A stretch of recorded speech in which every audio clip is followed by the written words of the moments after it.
Ramiz Mehdiyevin Nabrandakı villasındayıq.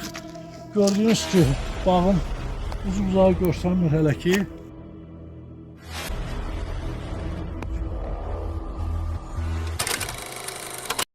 Ramiz Mehdiyevin əmlakları barədə hazırladığımız reportajdan sonra redaksiya olan zənglərin və mesajların ardı arası kəsilmir.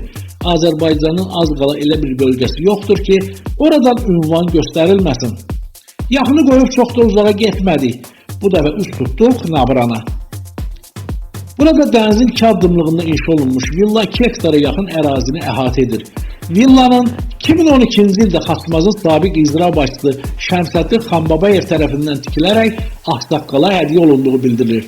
Bağ evi 4 tərəfdən hündür hasara alınıb. Villa 4 mərtəbəlidir. Həyətində hovuz və idman meydançası var. Bağın o biri başında isə mühafizə, qulluqçu, sürücü, bir sözlə desək, qul qaravaş üçün nəzərdə tutulan otaqlar yerləşir. Qonşuların dediyinə görə Ramiz Mehdiyev bu bağa adətən yay aylarında gəlir və əksər hallarda tanınmış müğənnilərin də iştirak etdiyi axşam ziyafətləri təşkil olunur. Qapını döyürük. İçərdən it səslərinin fonunda ayaq səsləri eşidilsə də qapını açan olmur. O dəqiqə bilinir ki, qapını yad adamlara açılmasına Bakıdan qadağa əmri gəlib. Qonşuların bildirdiyinə görə həyətə it də bu günlərdə gətirilib və neçə gündür ki, gecələr itin səsindən rahatlıq tapa bilmirlər. Yoldan ötənlərdən sorğu-sual edirik. Və bura nətər, axran zad yoxdur burada? Axrana var da. Bu kimdə, adı nədir axrana? Qədi olmalıdır.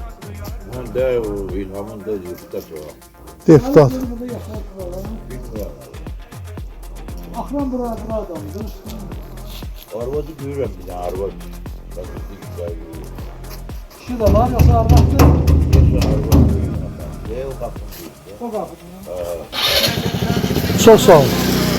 Bax beləcə, əlimiz satan yerlərdən bağın müxtəlif görüntülərini lentə alıb Bakıya dönürük.